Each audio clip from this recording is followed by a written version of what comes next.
Good morning बच्चों। आज मैं आप लोगों के सामने लेकर आया हूँ क्लास 10th के लिए फिजिक्स। आपको बताते चलूँ कि यह सभी जो है नोट्स तैयार किया गया है और इसमें जो मोस्ट वीवीआई क्वेश्चन हैं वही इंक्लूड किए गए हैं। तो ऐसा मान के चलिए कि अगर आप इसे एक बार पढ़ लेते हैं तो अपने बेहतरीन से बेहतरीन मार्क अपने आप को दिला सकते हैं। इसमें हम आपकी गारंटी लेते हैं। इसमें एक एक क्वेश्चन जो है आपको निश्चित ही लड़ जाएगा। यानी कहने का मतलब ये है कि आपको एक भी क्वेश्चन छूटेगा नहीं इससे, ठीक है। और बहुत ही आसान भाषा में लिखा गया है, समझाया गया है।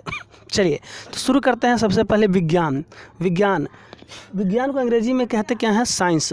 विज्ञान को अंग्रेजी में साइंस कहते हैं और विज्ञान को अंग्रेजी में साइंस कहते हैं जो लैटिन शब्द साइंसिया से लिया गया है, जिसका शाब्दिक अर्थ होता है टू नो अर्थात जानना, ठीक है। तो हम लोग कह सकते हैं कि विज्ञान जो है अंग्रेजी में साइंस कहते हैं विज्ञान को, और जो है विज्ञान लैटिन वर्ड साइंसिया से लिया गया है जिसका मतलब होता है टू नो अर्थात जानना। अगला देखते हैं विज्ञान किसे कहते हैं? तो प्रयोग और परीक्षण पर आधारित क्रमबद्ध ज्ञान को विज्ञान कहते हैं। इसकी एक और परिभाषा होती है कि प्रयोग और परीक्षणों पर आधारित किसी वस्तु के क्रमबद्ध और विशिष्ट ज्ञान को विज्ञान कहते हैं, ठीक है। इसका देखते हैं इंग्लिश में। Science is a systematic knowledge which is based on experiment and observation, that is called science। अर्थात science is a systematic knowledge which is based on experiment and observation, it is called science। आगे बात करते हैं। विज्ञान को निम्नलिखित दो वर्गों में विभाजित किया गया है। फर्स्ट है प्राकृतिक विज्ञान जिसे हम लोग बोलते हैं नेचुरल साइंस। सेकंड है भौतिकीय विज्ञान यानी फिजिकल साइंस, ठीक है। प्राकृतिक विज्ञान अर्थात विज्ञान की वह शाखा जिसके अंतर्गत सजीव वस्तुओं के बारे में अध्ययन करते हैं उसे हम लोग कहते हैं प्राकृतिक विज्ञान, ठीक है। प्राकृतिक विज्ञान जो होता है कि हम लोग इसमें सजीव वस्तु के बारे में ही अध्ययन करते हैं। एग्जाम्पल आपको लेकर चलते हैं, जैसे बायोलॉजी हो गया, जीव विज्ञान हो गया। इसमें सभी तरह के सजीव वस्तुओं जैसे पेड़ पौधे, मनुष्य, है ना, अन्य सूक्ष्म जीव, अमीबा, ठीक है, मेढक, मछली, तो ये सारे के बारे में अध्ययन करते हैं। तो ये हो गया ये प्राकृतिक विज्ञान के अंतर्गत इसे रखते हैं। चलिए आगे देखते हैं नेचुरल साइंस, ठीक है। इसका अगर इंग्लिश में डिफिनेशन करें तो natural science is a branch of science in which we study about living things is called natural science. Natural science is a science of branch of science, यानी कह रहा है कि ब्रांच ऑफ साइंस। तो natural science क्या है? तो science की वह शाखा है which we study about living things, यानी जिसमें हम लोग सजीव वस्तुओं के बारे में अध्ययन करते हैं। सेकंड देखते हैं भौतिकीय विज्ञान, यानी विज्ञान की वह शाखा जिसके अंतर्गत निर्जीव वस्तुओं के बारे में अध्ययन करते हैं, भौतिकीय विज्ञान कहलाता है।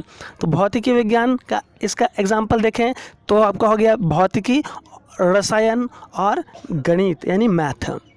इसका इंग्लिश डिफिनेशन की बात करते हैं फिजिकल साइंस, तो इसका डिफिनेशन है physical science is a branch of science in which we study about non living things, that is called physical science, ठीक है। अर्थात क्या कह रहा है कि physical science is a branch of science, यानी फिजिकल साइंस की वह ब्रांच है जिसके बारे में विच वी स्टडी अबाउट, यानी हम लोग अध्ययन करते हैं नॉन लिविंग थिंग यानी निर्जीव वस्तुओं के बारे में। जैसे कि आपको फिजिक्स है तो फिजिक्स में हम लोग को पढ़ना क्या है? प्रकाश के बारे में, ठीक है। उसके बाद हम लोग को पढ़ना क्या है? तो किसी प्रकार से जो भी, जैसे कि कोई इसके एग्जाम्पल में लेते हैं कि देखा जाए आपको सेल के बारे में पढ़ना है या फिर रिफ्लेक्शन ऑफ लाइट है, ठीक है। इसके बाद हम लोग देख सकते हैं कि ओम्स लॉ है। तो ये सारे जो है इसमें, वैसे ही केमिस्ट्री में अगर देखा जाए तो हम लोग को पढ़ना है एलिमेंट के बारे में पढ़ना है, ठीक है। सॉलिड, लिक्विड, गैस के बारे में पढ़ना है, ठीक है। उसी प्रकार से अन्य बहुत सारे आपको चैप्टर देखने को मिलेंगे। मैथ में भी हम लोग देखते हैं तो ये सारे क्या हैं? रसायन विज्ञान, मैथ और भौतिकी विज्ञान, ये तीनों जो है भौतिकीय विज्ञान कहलाता है। भौतिकी को अंग्रेजी में फिजिक्स कहते हैं, जो ग्रीक शब्द फ्यूसिस से लिया गया है, जिसका शाब्दिक अर्थ होता है नेचर अर्थात प्रकृति होती है। यानी भौतिक का क्या है, ग्रीक शब्द फ्यूसिस है, और यह जो है फ्यूसिस का मतलब होता है नेचर, और नेचर अर्थात प्रकृति। अगर भौतिकी के परिभाषा की बात करें तो इसका डिफिनेशन इस प्रकार से हो सकता है कि भौतिकी विज्ञान की वह शाखा है जिसके अंतर्गत प्रकृति और प्राकृतिक घटनाओं के बारे में अध्ययन करते हैं। प्रकृति और प्राकृतिक घटनाओं के बारे में अध्ययन करते हैं, वही हमारा कहलाता है भौतिकी। Physics is a branch of science in which we study about nature and natural phenomena is called physics। ठीक है, तो क्या करा कि फिजिक्स है ब्रांच ऑफ साइंस, अर्थात फिजिक्स साइंस का वह ब्रांच है जिसमें हम लोग अध्ययन करते हैं नेचर एंड नेचुरल फेनोमिना, अर्थात प्रकृति और प्राकृतिक घटनाओं के बारे में अध्ययन करते हैं। ठीक है, अगला देखा जाए कि syllabus of physics for class 10th अगर देखें तो फर्स्ट है प्रकाश, लाइट। इसके बाद प्रकाश के अंतर्गत फिर हमको पढ़ना प्रकाश का परावर्तन, ठीक है, रिफ्लेक्शन ऑफ लाइट है, ठीक है। उसके बाद प्रकाश का अपवर्तन, रिफ्रैक्शन ऑफ लाइट है इसमें। उसके बाद मानव नेत्र और रंग बिरंगा संसार हमको 3rd चैप्टर में देखने को मिलेगा। उसके बाद विद्युत, इलेक्ट्रिसिटी, विद्युत के अंतर्गत हमको देखने को मिलेगा विद्युत धारा और विद्युत धारा के ऊष्मीय प्रभाव। उसके बाद विद्युत धारा के चुंबकीय प्रभाव। तो ये सारे हम लोग बारी बारी से एक एक चैप्टर में हम लोग डिस्कशन करेंगे।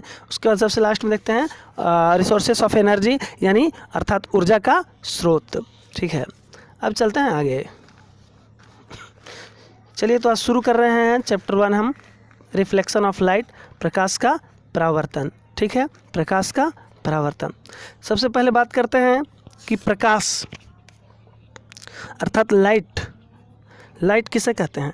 तो कह रहा है कि प्रकाश एक प्रकार की ऊर्जा है जिसके कारण हम किसी वस्तु को देख पाते हैं। ठीक है, प्रकाश क्या है, तो प्रकाश एक प्रकार की ऊर्जा है, एनर्जी है ना। प्रकाश एक प्रकार की एनर्जी है जिसके कारण हम लोग किसी वस्तु को देख पाने में सक्षम है, अर्थात प्रकाश ऊर्जा का एक रूप है। अथवा इसका दूसरा डिफिनेशन इस प्रकार से भी हो सकता है कि प्रकाश एक प्रकार का विद्युत चुम्बकीय तरंग है। प्रकाश एक प्रकार का क्या है, विद्युत चुम्बकीय तरंग है। प्रकाश क्या है, तो विद्युत चुम्बकीय तरंग है जिसकी प्रकृति अनुप्रस्थ होती है। ठीक है, आगे देखा जाए अर्थात सीधी होती है। इसमें एक और देखा जाए कि प्रकाश एक प्रकार की ऊर्जा है, प्रकाश एक प्रकार की ऊर्जा है जो हमारी दृष्टि संवेदना को उत्तेजित करता है, जिसकी वजह से हम लोग किसी वस्तु को देख पाने में सक्षम हो सकते हैं। प्रकाश के संबंध में न्यूटन ने कणिका सिद्धांत दिया है, जिसके आधार पर उन्होंने यह बताया कि प्रकाश फोटॉन नामक छोटे छोटे कणों से मिलकर बना है। प्रकाश फोटॉन नामक छोटे छोटे कणों से मिलकर बना है जो हमेशा सीधी रेखा में गमन करती है। ठीक है, आगे बात करते हैं कि प्रकाश के संबंध में हाइगेंस ने तरंग सिद्धांत दिया। प्रकाश के संबंध में हाइगेंस ने तरंग सिद्धांत दिया, जिसके आधार पर उन्होंने यह बताया कि प्रकाश एक प्रकार का विद्युत चुम्बकीय तरंग है जो कि किनारों पर मुड़ जाती है तथा जिसकी प्रकृति अनुप्रस्थ है, अर्थात सीधी है। तो हाइगेंस ने क्या कहा, हाइगेंस ने दिया तरंग सिद्धांत और न्यूटन ने दिया है कणिका सिद्धांत। ठीक है, तो हाइगेंस ने कहा है कि प्रकाश एक प्रकार का विद्युत चुम्बकीय तरंग है जो किनारों पर मुड़ जाती है, लेकिन उसकी प्रकृति कैसी होती है, अनुप्रस्थ होती है। ठीक है, आगे हम लोग देखते हैं, चलिए आगे देखते हैं कि प्रकाश की चाल वायु अर्थात निर्वात में कितना होती है। तो निर्वात में होती है, देख सकते हैं, इकाई, दहाई, सैकड़ा, हजार, 10,000, लाख, अर्थात 3 लाख किलोमीटर प्रति सेकेंड। अथवा हम लोग इसको अगर कन्वर्ट करेंगे किलोमीटर प्रति सेकंड में तो हम लोग इसको लिख सकते हैं 3 × 10 के पावर 1, 2, 3, 4, 5, 3 × 10 के पावर 5 किलोमीटर प्रति सेकंड। लेकिन अगर हम इसको मीटर प्रति सेकंड बांट देंगे तो यहाँ पर 2 जीरो और बढ़ जाएगा, जिसके कारण हम लोग 3 जीरो और बढ़ेगा तो यहाँ हो गया 5 और 3 8। ठीक है ना, क्योंकि 1 किलोमीटर में 1 किलोमीटर इक्वल टू 1000 मीटर। ठीक है, तो इस तरह से 3 × 10 के पावर 8 मीटर प्रति सेकंड हो जाएगा। आगे देखते हैं प्रकाश की चाल पानी में। प्रकाश की चाल पानी में देखिए यहाँ पर इकाई, दहाई, सैकड़ा, हजार, 10,000, लाख, अर्थात 2,25,000 किलोमीटर प्रति सेकेंड। अथवा हम लोग इसे बोल सकते हैं 2.25 गुना 10⁵ किलोमीटर प्रति सेकेंड, अर्थात 2.25 गुना 10⁵ किलोमीटर प्रति सेकेंड जो है प्रकाश की चाल होती है पानी में। या फिर अगर हम ऐसे कन्वर्ट करें मीटर प्रति सेकंड में तो 2.25 इंटू गुना 10⁸ मीटर प्रति सेकंड जो हो जाएगा प्रकाश की चाल पानी में। ठीक है, ये क्वेश्चन जो है सारे मोस्ट इम्पॉर्टेंट क्वेश्चन है और आपके आने वाले आगामी बोर्ड एग्ज़ाम में 2022 के एग्ज़ाम में जो है कहीं से भी क्वेश्चन उठा करके आपको दे सकता है। ठीक है, आगे देखिए प्रकाश की चाल कांच में जो है कितना होता है, तो देखिए यहाँ पर इकाई दहाई सैकड़ा हज़ार 10,000 लाख अर्थात 2 लाख किलोमीटर प्रति सेकेंड, अथवा 2 गुना 10⁵ किलोमीटर प्रति सेकेंड, या फिर 2 गुना 10⁸ मीटर प्रति सेकेंड होती है। ठीक है, आगे बात करते हैं हम लोग किरण। ठीक है ना, किरण जिसे हम लोग बोलते हैं रेज इंग्लिश में। तो प्रकाश के चलने के पथ को किरण कहते हैं, अर्थात प्रकाश के गमन के पथ को हम लोग क्या कहते हैं, किरण कहते हैं। और इसे सरल रेखा द्वारा सूचित करते हैं, इसे सरल रेखा द्वारा सूचित करते हैं। ठीक है, तो आप देख सकते हैं कि किरण जो है, ठीक है ना, ये क्या हो गया हमारा किरण हो गया। आगे देखते हैं प्रकाश पुंज या किरण पुंज, beam of light, beam of light. तो किरणों के समूह को प्रकाश पुंज या किरण पुंज कहते हैं। ठीक है, किरणों के समूह को प्रकाश पुंज या किरण पुंज कहते हैं। ठीक है, अब जैसे देखा जाए कि प्रकाश पुंज जो है निम्नलिखित 3 प्रकार के होते हैं। फर्स्ट है अभिसारी प्रकाश पुंज, जिसे हम लोग इंग्लिश में बोलते हैं कन्वर्जिंग बीम, अपसारी प्रकाश पुंज डाइवर्जिंग बीम, और तीसरा है समांतर प्रकाश पुंज यानी पैरेलल बीम। ठीक है, फर्स्ट बात करते हैं अभिसारी प्रकाश पुंज की। तो कन्वर्जिंग बीम, कन्वर्जिंग बीम, जब प्रकाश की किरणें एक बिंदु पर आकर मिलती है तो उसे अभिसारी प्रकाश पुंज कहते हैं। जब प्रकाश की किरणें एक बिंदु पर आकर मिलती है तो उसे हम लोग क्या बोलते हैं, अभिसारी प्रकाश पुंज कहते हैं। जैसे देखिए यहाँ पर, देखिए यहाँ पर सभी किरणें जो है एक ही वस्तु पर एक ही स्थान पर जा रही है, तो हम लोग इसे क्या बोलेंगे, हम लोग इसे कह सकते हैं अभिसारी प्रकाश पुंज यानी कन्वर्जिंग बीम। ठीक है, आगे देखा जाए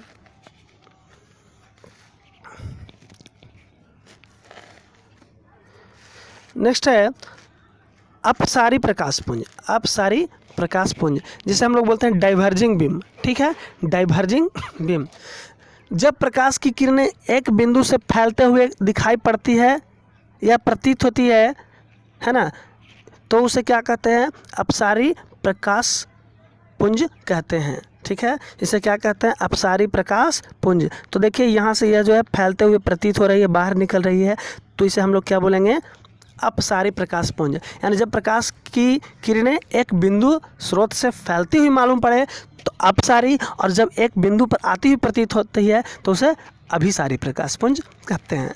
तीसरा है समांतर प्रकाश पुंज अर्थात पैरेलल बीम, समांतर प्रकाश पुंज अर्थात पैरेलल बीम।